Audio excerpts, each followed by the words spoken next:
গল্পগুচ্ছ by প্রিয়া চ্যানেলে আপনাদের সকলকে স্বাগত জানাই।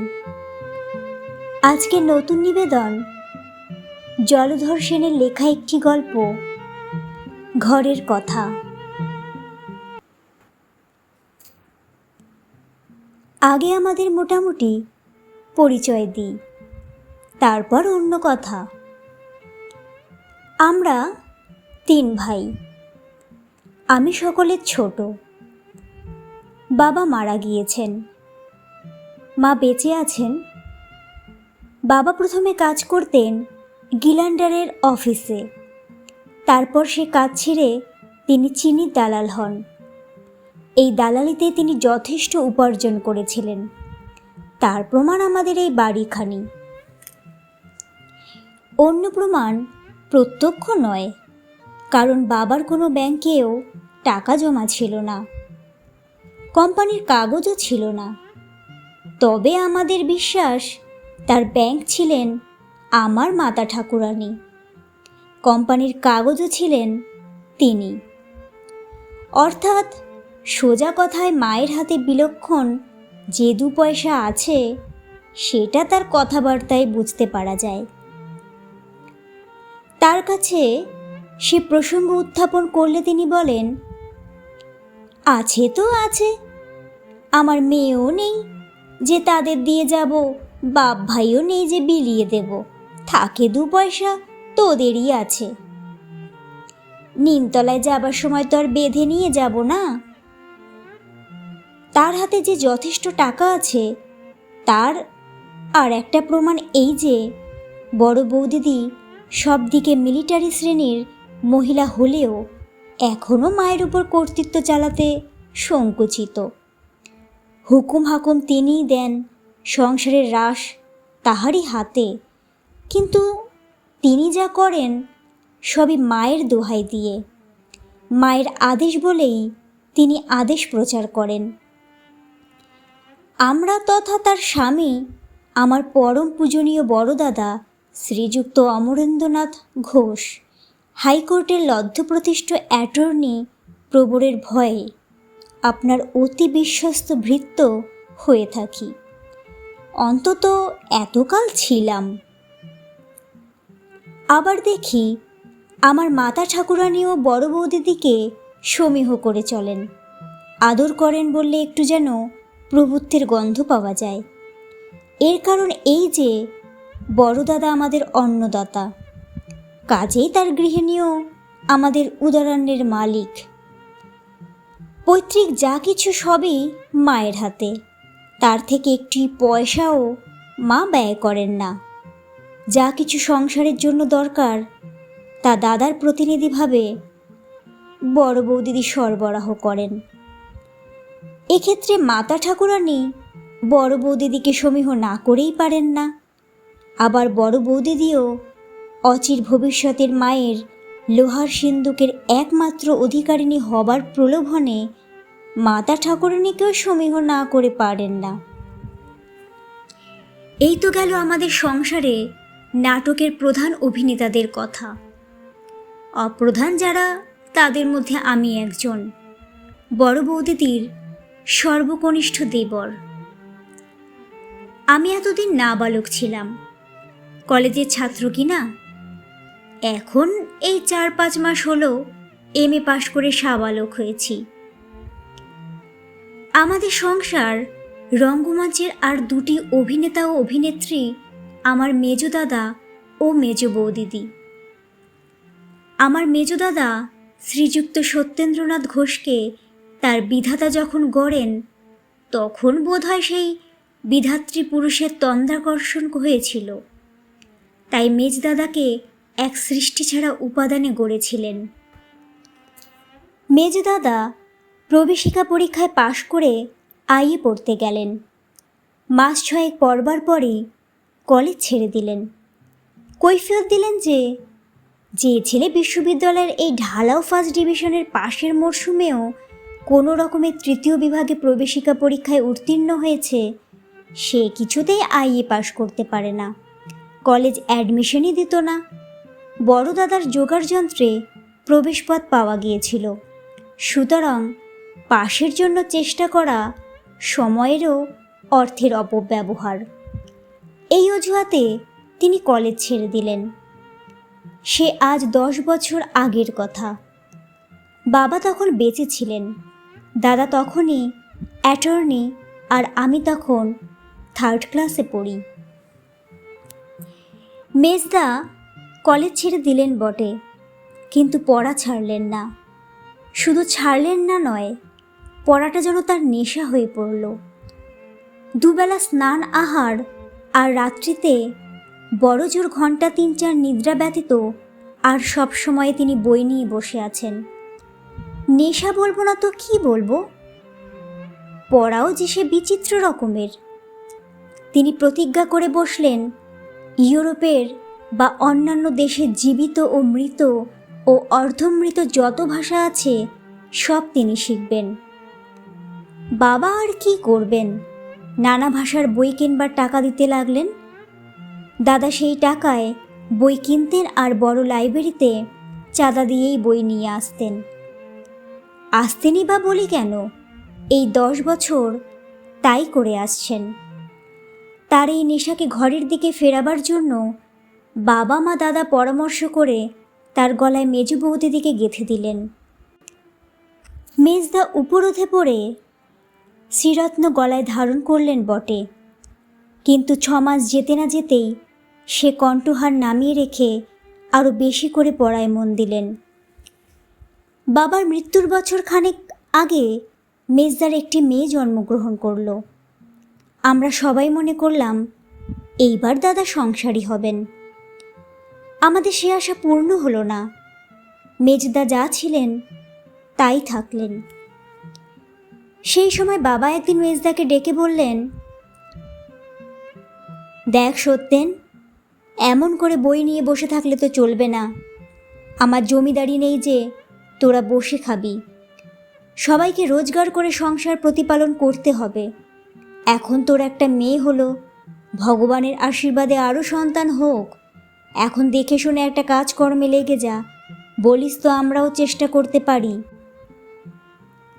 মেজদা বললেন, ও সব আমি পারবো না বাবা। বাবা বললেন, তাহলে তো সংসার চলবে কি করে?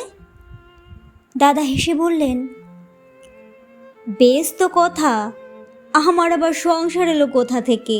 সংসার তোমাদের, তোমরাই দেখবে। বাবা বললেন, যে কদিন আমি বেঁচে আছি ততদিনে সংসার আমারই। তোর এ কথা খুব ঠিক, কিন্তু আমার তো আর অমর বর নিয়ে আসিনি। আমার বয়সও কম হলো না, কোন দিন চলে যাব তার ঠিক নেই। আমার অভাবে কি হবে? দাদা বললেন, কেন? দাদা আছে, হরেন আছে, তারাই সংসার দেখবে। আমায় দিয়ে ওসব কিছু হবে না, তা তো তুমি দেখেছো বাবা। বাবা বললেন, ওরে হতভাগা, আমার অভাবে তোর ভাইরা তোকে খেতে না দেয়, তোকে বাড়ি থেকে তাড়িয়ে দেয়, বৌমার মেয়েটিকে নিয়ে কোথায় গিয়ে দাঁড়াবি? তোর শ্বশুর বংশে কেউ নেই যে তোকে আশ্রয় দেবে। দাদা তেমনই সহাস্যমুখ করে বললেন, বাবা তোমার সঙ্গে তর্ক করছি নে, কিন্তু তোমার ওই যদির অর্থ নেই আমার কাছে। যদি বাজারে চাল ডাল না মেলে তাহলে কি হবে? যদি পৃথিবী উল্টে যায় তাহলে কোথায় থাকবো? এইসব যদিরারও অন্ত নেই বাবা, সেসব কথা তুমি ভেবো না। ও যা হয় একরকম করে জুটে যাবে।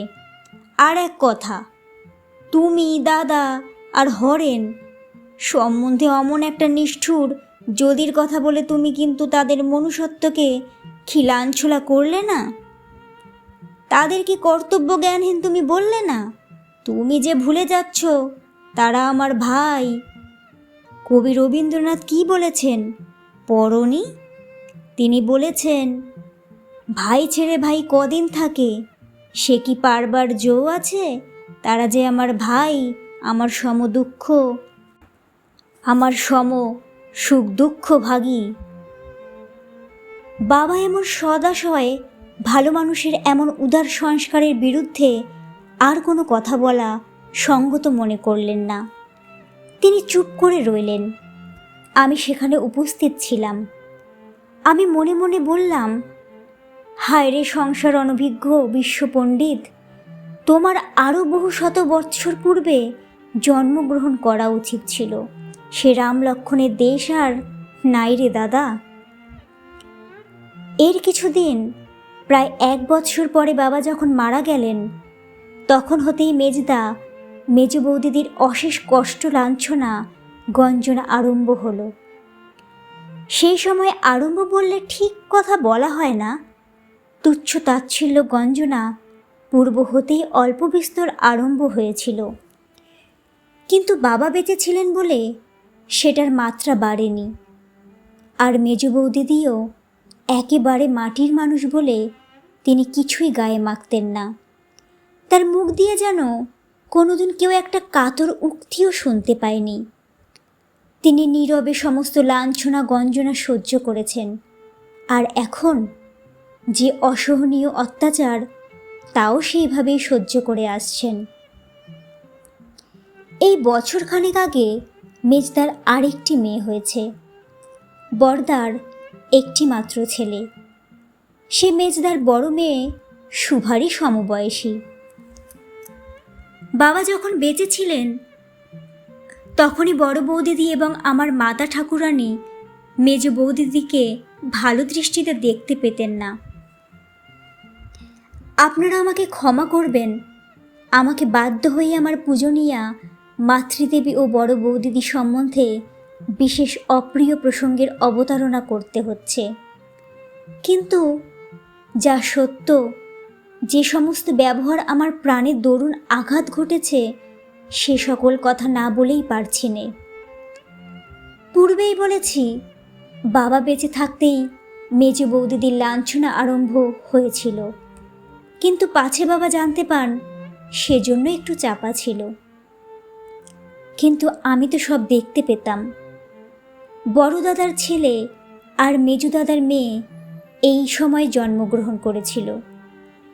বড় দাদা তার সেই শিশুপুত্রের জন্য কত কি এনে দিতেন। আবশ্যক ও অনাবশ্যক জিনিসে তার ঘর বোঝাই হয়ে যেত।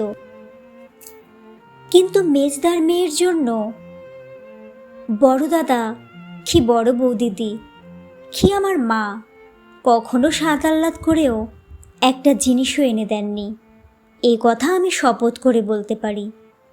সে হতভাগিনী সন্তানটা সামান্য যা কিছু পেয়েছে তা বাবাই এনে দিয়েছিলেন। তার কাছে তো আর অ্যাটর্নির ছেলে আর সংসারের গলগ্রহের মেয়ের মধ্যে পার্থক্য ছিল না।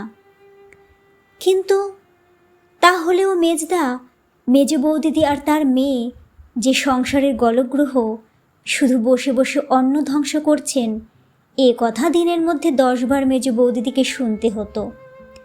অথচ আমি জানি মেজ বৌদিদি কোনোদিন তার মেয়ের জন্য সামান্য একটা দ্রব্যও কারোর কাছে চাননি, এমনকি আমার মায়ের কাছেও না। বলতে লজ্জা হয়, ঘৃণা বোধ হয়। শুভা যথেষ্ট পরিমাণে দুধ খেতে পেত কিনা সন্দেহ। সকলের অযত্নেই হোক বা অল্পাহারেই হোক, মেয়েটা দিন দিন শুকিয়ে যাচ্ছিল। আর আমার মেজদা তার জ্ঞান ভাণ্ডারের মধ্যে অবিচলিত ভাবে বসে থাকতেন। মেজ বৌদিদি কোনোদিন মেজদার কাছে যে কোনো অভিযোগ করেননি বা তার কষ্টের কথা বলেননি, এ কথা আমি দিব্য করে বলতে পারি। তিনি যে সে ধাতুতেই গড়া নয়, সহ্য করবার জন্যই ভগবান তাকে আমার মেজদার স্ত্রী করে পাঠিয়েছিলেন। বাবা মারা যাবার পর বড় বৌদিদি একেবারে নিজ মূর্তি ধারণ করলেন। মাতা ঠাকুরানীর বোধ হয় সাহসে কুলল না তার বড় পুত্রবধূর অত্যাচারের প্রতিবিধান করতে। বিশেষত মেজ বৌদিদির ওপর প্রসন্ন ছিলেন না, কারণ মেজদা যে 1 পয়সাও উপার্জন করেন না। আমি তো কেতাবে পড়েছি, যে ছেলেদের মধ্যে যেটি নির্বোধ বা অকর্মণ্য, মায়ের স্নেহ নাকি তার উপরেই বেশি হয়। হয়তো এ কথার 15 আনা সত্য, 1 আনা মিথ্যে। কিন্তু আমি বলতে পারি, আমার মা সেই অবশিষ্ট 1 আনার মধ্যে। অবশ্য আমিও তখন উপার্জন করতাম না, কলেজে পড়তাম, ভালোভাবে পাশও করতাম, সুতরাং ভবিষ্যতের আশায় আমি তাদের স্নেহলাভে বঞ্চিত হইনি। তাহলেও আমি কোনো দিন মেজো দাদা কি মেজো বৌদিদের সপক্ষে কোনো কথা বাড়ির কাউকে বলিনি। আমি নিজে যা পেরেছি গোপনে তা করেছি। মেজদার বই কিনবার টাকা চাই, তার লাইব্রেরির চাঁদা চাই, আগে এসব বাবা জোগাতেন। বাবা মারা যাবার পর বড়দাদার কাছে তিনি টাকা চাইতে গিয়েছিলেন। বড়দাদা অকথ্য ভাষায় গালাগালি দিয়ে তাকে তাড়িয়ে দেন। তখন মেজদাদা অন্য উপায় নাই দেখে আমাকে এসে ধরেন। আমি তখন তাকে একটা চাকুরি দেখে নিতে বলি। তিনি বলেন, সে আমি পারবো না ভাই, ধরা বাঁধার মধ্যে যেতে আমার ভয় করে, আমার দিয়ে ওসব হবে না। তুই যে করে হোক আমার দরকার পূরণ কর, তোদের উপর যে আমার দাবি আছে, তুই যে আমার ছোট ভাই। এমনভাবে মেজদাদা কয়টি কথা বললেন, তার ওই শেষের কথাটি, তুই যে আমার ভাই, সে কথাটি এমনই মর্মস্পর্শীভাবে, এমনই নির্ভরেরভাবে যে আমি তখনই বলে ফেললাম, মেজদা, তোমার ভার আমার উপর। আর যদি আমি ভালো করে সব কটা পাশ করতে পারি, তাহলে তোমার স্ত্রী কন্যাদের সম্পূর্ণ ভার আমি নেব। তখন আর কী করি, একটি ছেলেকে 2 ঘন্টা পড়াবার ভার অতি গোপনে নিলাম। মাসিক বেতন 20 টাকা, তাতে কি মেজদার বই কেনা চলে? একখানি বইয়ের দাম 15-20 টাকা। অন্য উপায় না দেখে আমার এক সহাধ্যায়ী বড় মানুষের ছেলে বন্ধুর সাহায্য প্রার্থনা করলাম। সব কথা শুনে যে আমাকে সাহায্য করতে সম্মত হলো। যখন পারবো তখন তার শোধ করে দেব। আজ পর্যন্ত হিসাব করলে তার প্রায় 900 টাকা পাওনা হয়েছে। এই টাকার অধিকাংশই মেজদাদার খেয়াল পরিতৃপ্তির জন্য ব্যয় করিনি। অবশিষ্ট কিছু দিয়ে অতি গোপনে মেজদাদার 2 মেয়ে শুভা ও বেলার জন্য কিছু জুগিয়েছি। ভগবান সে কথা আমার মুখ দিয়ে বলিও না। বড় বৌদিদি এখন আর রাঁধুনি রাখেন না। কেন, ওটা কি বসে বসে খাবে? মেজো বৌদিদি এত বড় সংসারে রান্না করেন, 2টো ঝিয়ের কাজ করেন, ভোর থেকে রাত 11টা পর্যন্ত তার অবসর নেই। মেয়ে দুটোর দিকে চেয়ে দেখবারও সময় পান না। এত করেও বড় বৌদিদি আর আমার মার মন পান না। বড় বৌদিদি যেসব বাক্য উচ্চারণ করেন তা শুনলে কানে আঙ্গুল দিতে হয়। ভদ্রলোকের গৃহিণী বড় মানুষের মেয়ের মন যে এত ছোট, আর কথা যে এমন কদর্য হতে পারে তা আমি জানতাম না। এ পর্বের এখানেই শেষ। যা বলেছি তার থেকেই সবাই প্রকৃত অবস্থা বুঝে নিতে পারবেন। এখন শেষের কথা বলি। আমি এই মাস কয়েক আগে MA পাশ করেছি। শুধু পাশ নয়, ইংরেজি সাহিত্যে একেবারে ফার্স্ট ক্লাস ফার্স্ট। গোপনে গোপনে চাকরির সন্ধান করলাম।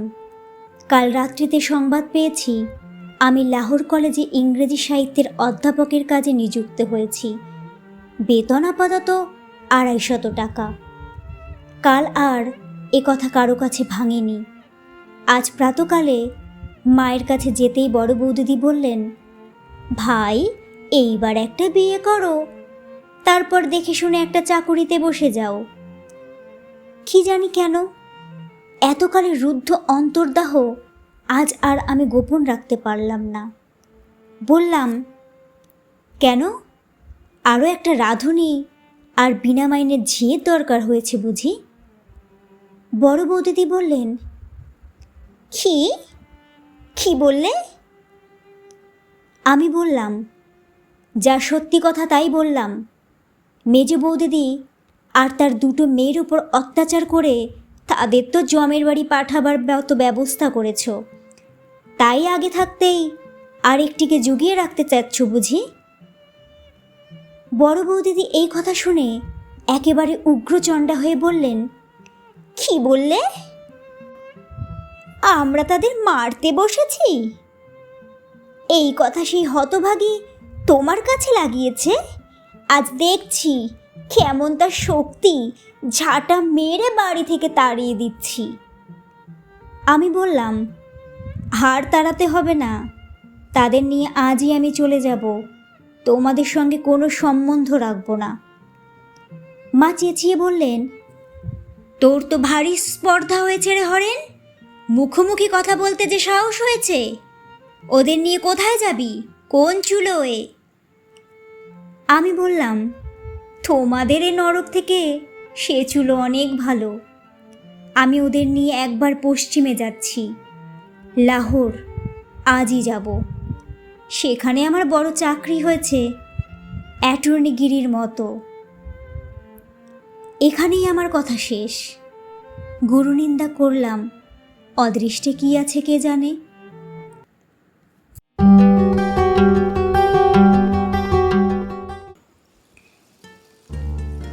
আজকের গল্পটি কেমন লাগলো শ্রোতা বন্ধুরা, তা জানাতে নিশ্চয়ই ভুলবেন না। আপনাদের কাছে আমার বিশেষ অনুরোধ, আপনারা গল্প তো শুনছেন, কিন্তু সাবস্ক্রাইব করতে ভুলে যাচ্ছেন।